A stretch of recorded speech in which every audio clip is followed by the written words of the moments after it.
The day the Earth stood still didn't just land in theaters, it rewired them. A flying saucer touches down on the National Mall, an alien delivers an ultimatum, and the whole world, it holds its breath. But behind the silver screen and that iconic robot, nothing was simple. The studio wanted happy endings, the government wanted control, and one prop, it was so dangerous they banned it from set. These are 20 weird facts about the day the Earth stood still. And the bonus, let's just say the robot couldn't see where it was going. Klaatu Barada Nikto. This ship doesn't land softly.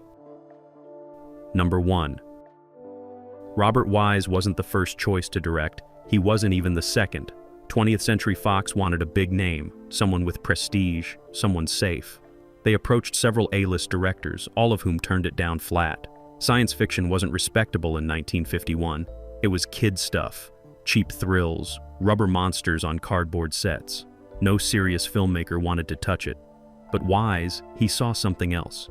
He'd just finished editing Citizen Kane and the Magnificent Ambersons. He understood how to use silence, shadow, and restraint to build tension. When Fox came calling with their alien invasion story, he didn't see a B-movie. He saw a chance to make science fiction adult, political, dangerous. The studio was desperate enough to say yes. And Wise, he took the project nobody wanted and turned it into the film that changed the genre forever. Sometimes the best directors aren't chosen. They're the ones left standing when everyone else walks away. And that refusal to play it safe, that's what gave the film its edge. Number 2. Before there was Klaatu, there was almost no Klaatu at all. The role of the alien visitor went to Michael Rennie, a British actor with theater experience and a commanding presence. But he wasn't Fox's first pick. They wanted Claude Rains, the Invisible Man himself, to play the alien messenger. Rains read the script, loved the message, and then said no. Too much makeup, too much time in the costume, too physically demanding. He was in his 60s and wasn't interested in standing under hot lights dressed as a spaceman. So the studio pivoted. They tested American actors, character actors, even considered unknowns. But none of them had the right quality. They needed someone who felt foreign without feeling threatening, calm without feeling cold. Then someone suggested Rennie. He was tall, elegant, precise in his speech. He had that odd combination of warmth and distance. Fox flew him in from London, gave him one screen test, and that was it. Rennie became Klaatu, and his casting changed everything because he didn't play the alien like a conqueror or a monster. He played him like a diplomat who'd already seen too much death. Quiet, patient, and absolutely certain humanity was running out of time. Number 3. The flying saucer wasn't CGI. It wasn't a miniature either. It was a full-scale, 250-foot diameter practical set piece built on the Fox backlot. And it cost a fortune. The studio wanted something iconic, something that would look real on screen even under harsh daylight. So the art department designed a seamless metallic disc with no visible seams, rivets, or panels. It had to feel advanced, elegant, beyond human engineering. When construction began, they realized the design was nearly impossible to build. The materials kept warping under the California heat. The surface wouldn't hold its shape.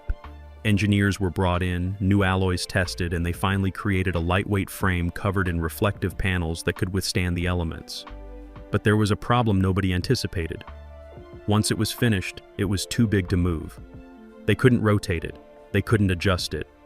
Every shot involving the ship had to be carefully choreographed around its fixed position. And when it rained, the whole thing became a massive, slippery hazard.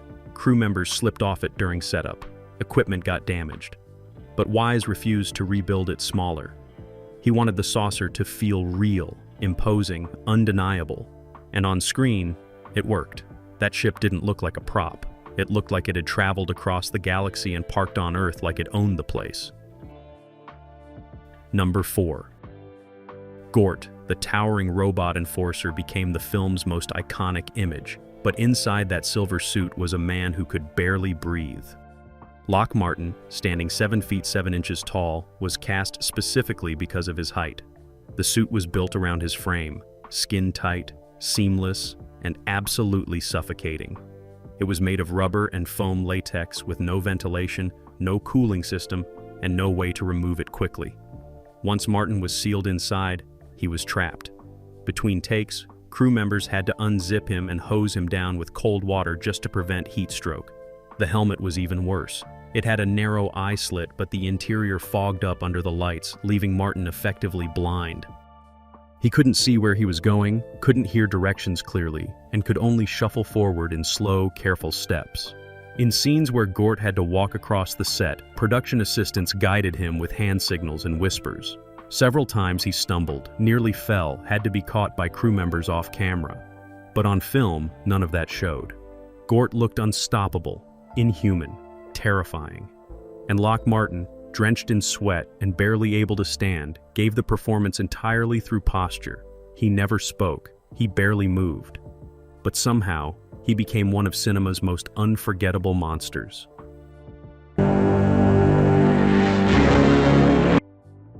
Number 5. The phrase, Klaatu Barada Nikto, became legendary. 3 words that stop a killer robot. 3 words that save the Earth. But they weren't English, they weren't alien, and they didn't mean anything at all. Writer Edmund North made them up. He wanted something that sounded otherworldly, something with hard consonants and unfamiliar rhythm. He tried dozens of combinations, scribbling nonsense syllables on note cards, saying them out loud until he found a sequence that felt right. Klaatu Barada Nikto. It sounded like a command. It sounded ancient, powerful, absolute. Fox loved it. But then the studio got nervous. They asked North, "What does it mean?" He shrugged and said, "Whatever the audience wants it to mean." That ambiguity made it even more effective. Because if the words had a clear translation, they'd lose their mystery. Instead, they became a cultural touchstone. Fans debated their meaning for decades. Some said it was a shutdown code. Others believed it was a warning. A few thought it was a religious invocation. The truth, it didn't matter. The phrase worked because it felt important, because it was delivered with conviction, and because it proved that sometimes the most powerful lines in cinema are the ones that don't explain themselves. They just exist, strange and unforgettable, like the film itself. Number 6. The military didn't just advise on the film, they tried to control it. The Pentagon sent representatives to the set claiming they wanted to ensure accuracy, but their real goal was containment. They didn't like the film's message.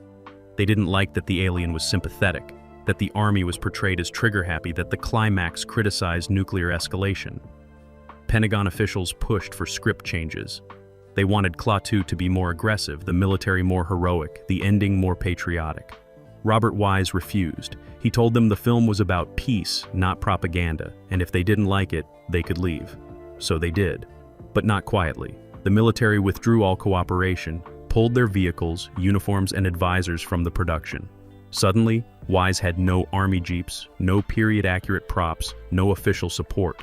The production had to scramble, renting gear from surplus stores and hiring veterans as extras instead of active-duty soldiers. It cost time and money, but Wise never compromised. And when the film premiered, the Pentagon was furious. Critics praised it. Audiences loved it.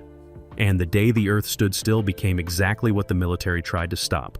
A film that questioned authority, challenged war, and dared to suggest that maybe, just maybe, humanity needed to be afraid of itself. The Army has taken every precaution to meet any emergency. Number 7.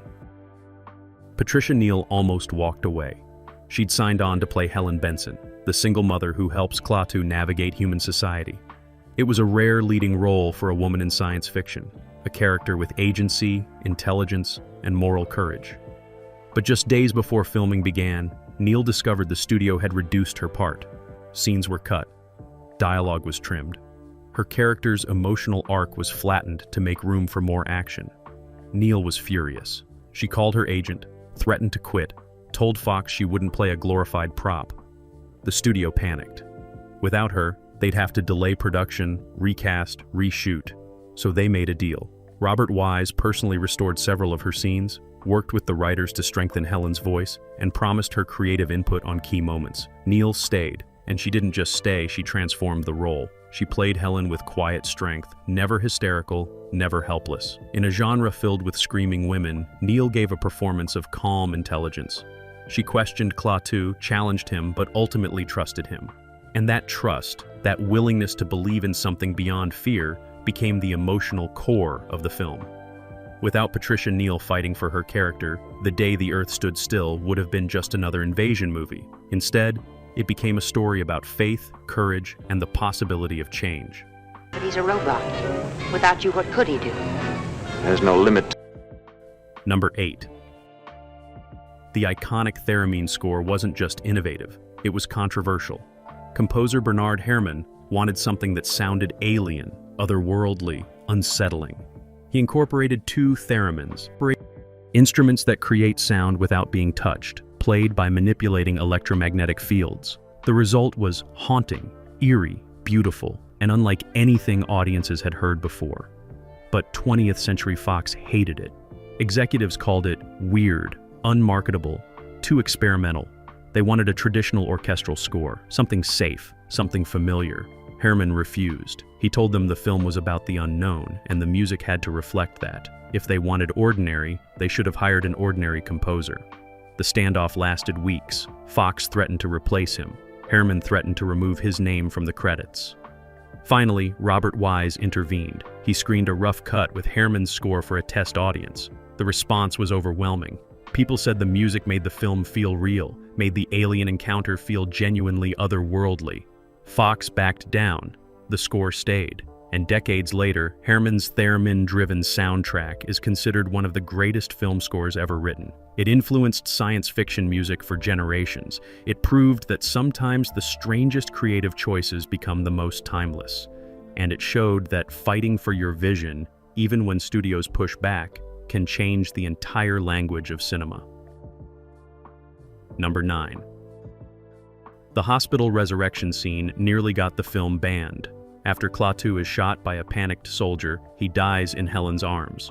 Gort retrieves his body and brings him back to life inside the spaceship. It's a pivotal moment, the proof of advanced alien technology. But religious groups saw something else. They saw blasphemy. Letters poured into Fox headquarters. Ministers condemned the film from pulpits. Critics called it sacrilegious, accused the filmmakers of mocking Christian resurrection. The Catholic Legion of Decency threatened to blacklist the film, which would have killed its box office. The studio panicked. They asked Wise to cut the scene or at least tone it down. Wise said no. But he also wasn't stupid. He added one line to the script. When Klaatu returns to life, he tells Helen that the power of resurrection has limits. He says their science can restore life briefly, but they cannot overcome death permanently. That power, he implies, belongs to something greater. One sentence. That's all it took. The religious groups backed off. The Legion of Decency gave the film a passing grade, and the scene stayed intact. It was a brilliant compromise, a moment of diplomacy that let the film keep its edge while acknowledging the concerns of its critics. And somehow, that added layer of humility made the scene even more powerful. Klaatu wasn't playing God. He was just a visitor with advanced tools, humbled by forces even he couldn't control.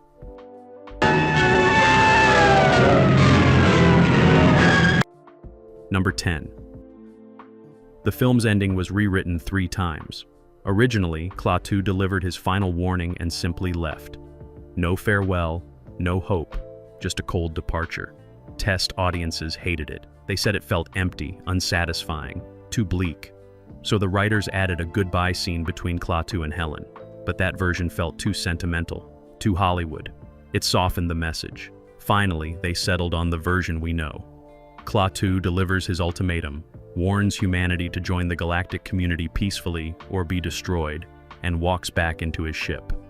The ramp closes, the saucer rises, and the crowd watches in silence.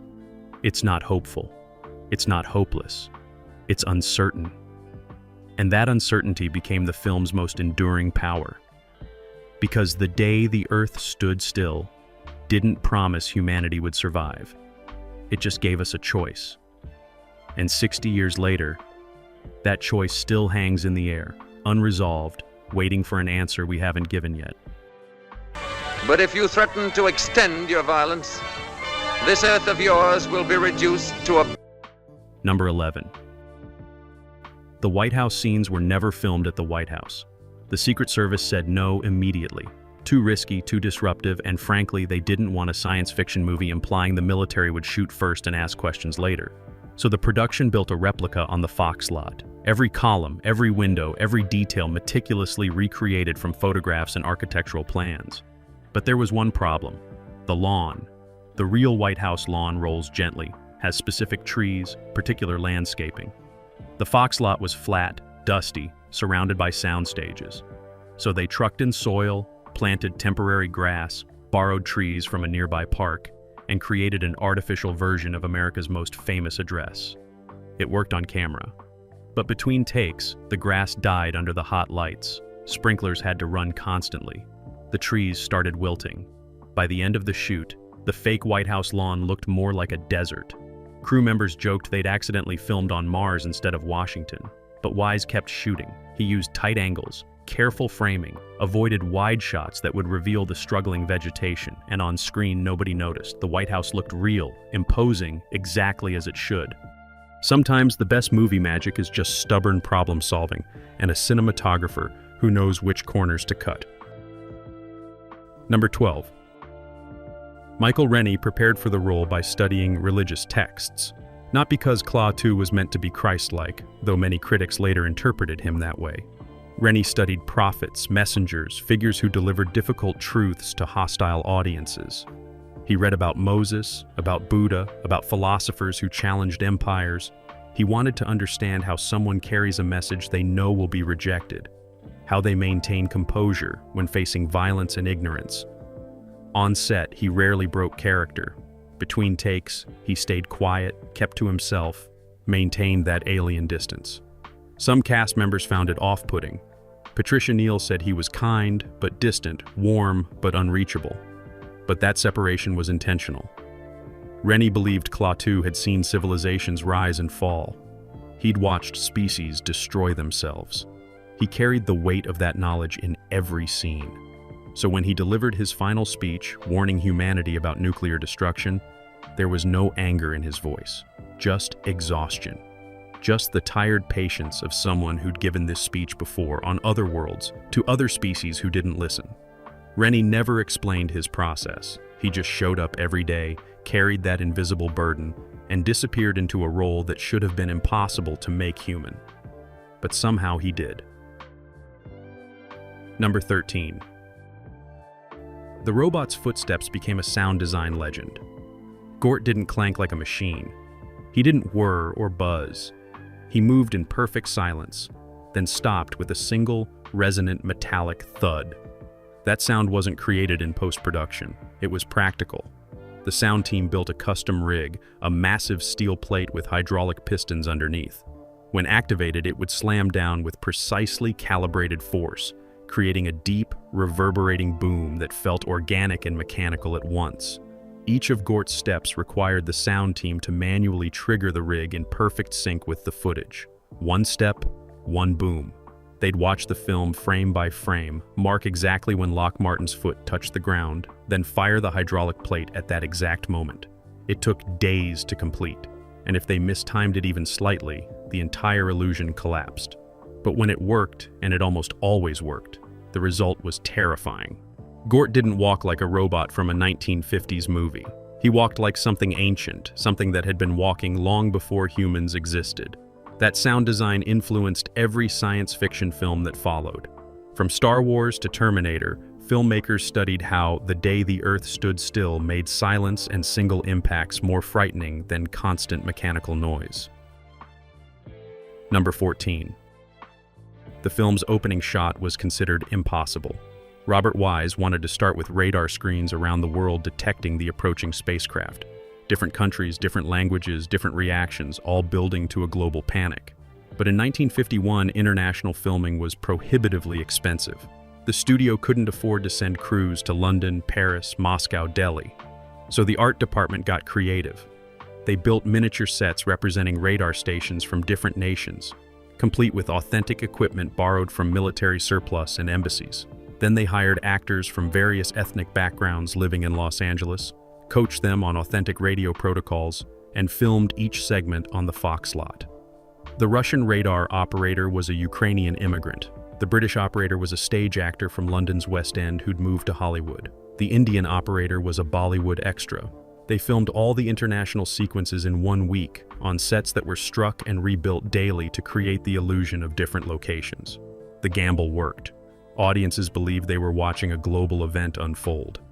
The scene established that this wasn't just an American story, it was planetary, and it cost a fraction of what location shooting would have required. Sometimes limitations breed innovation, and sometimes the most convincing world building happens in a single warehouse with good actors and better lighting.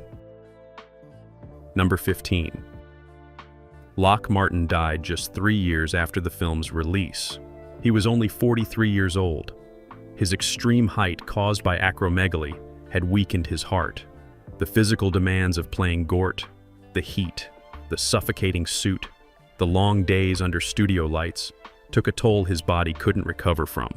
He completed the film, but friends said he was never the same afterward. He struggled with exhaustion, chest pain, breathing problems, and in 1954 his heart gave out.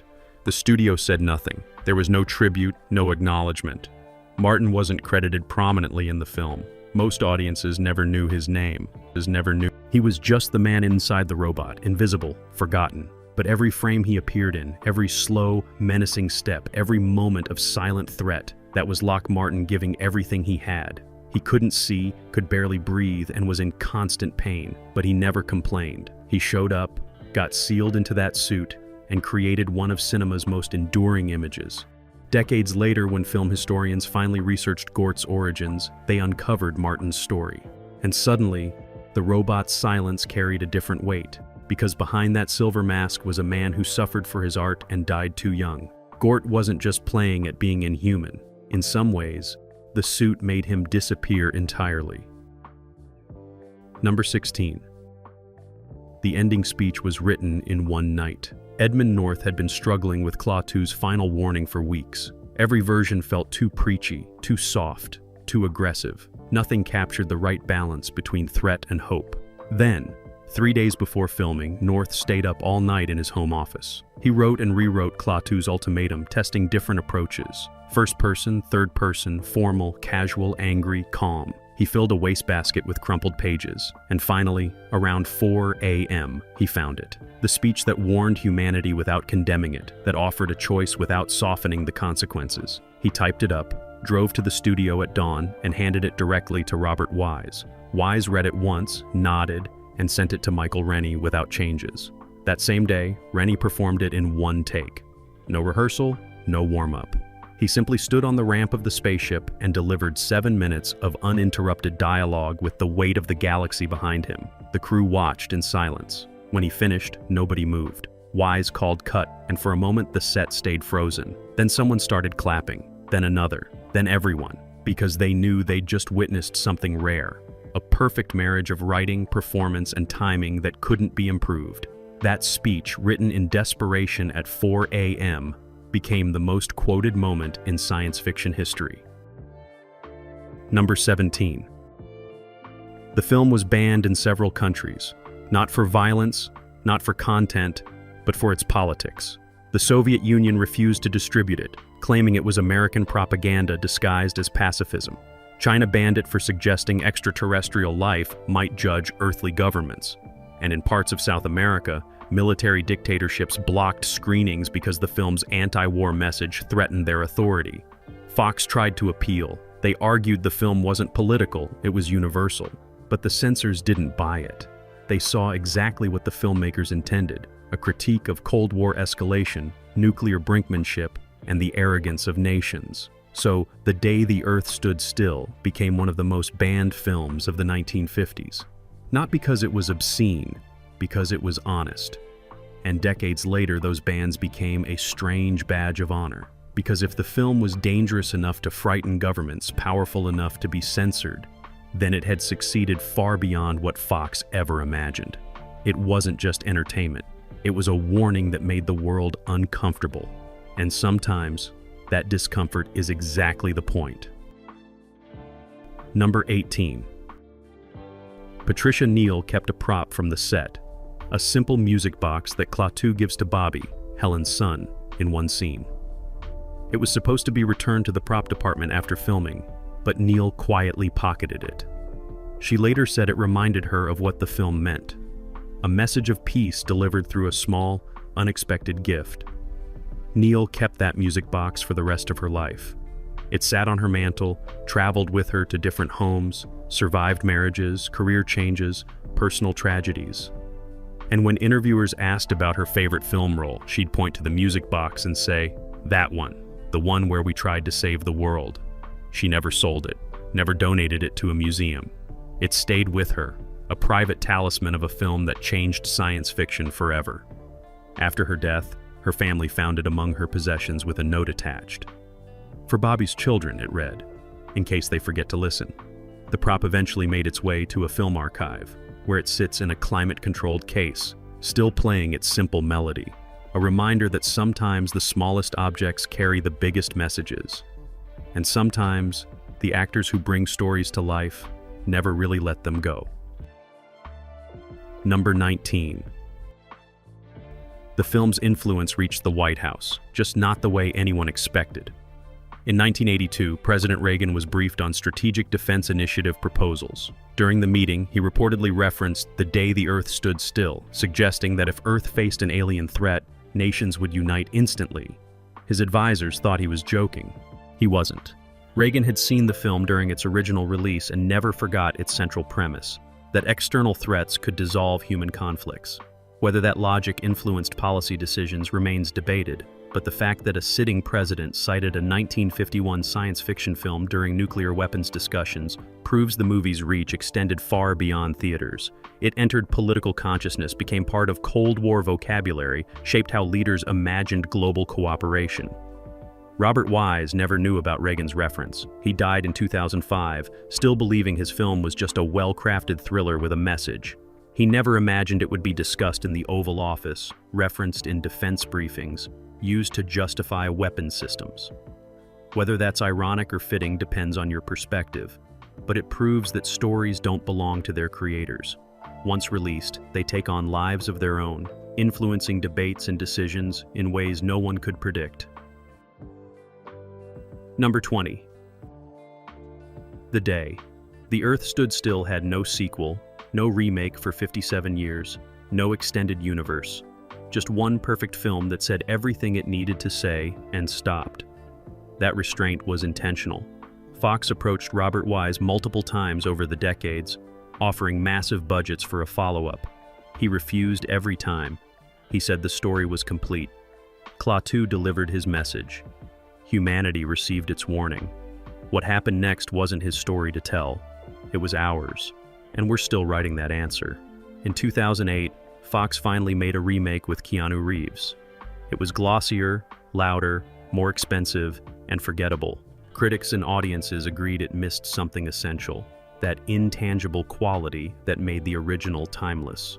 Because The Day the Earth Stood Still worked precisely because it was restrained, quiet, more interested in ideas than explosions. The 1951 version trusted its audience to think, to feel, to leave the theater asking questions without easy answers.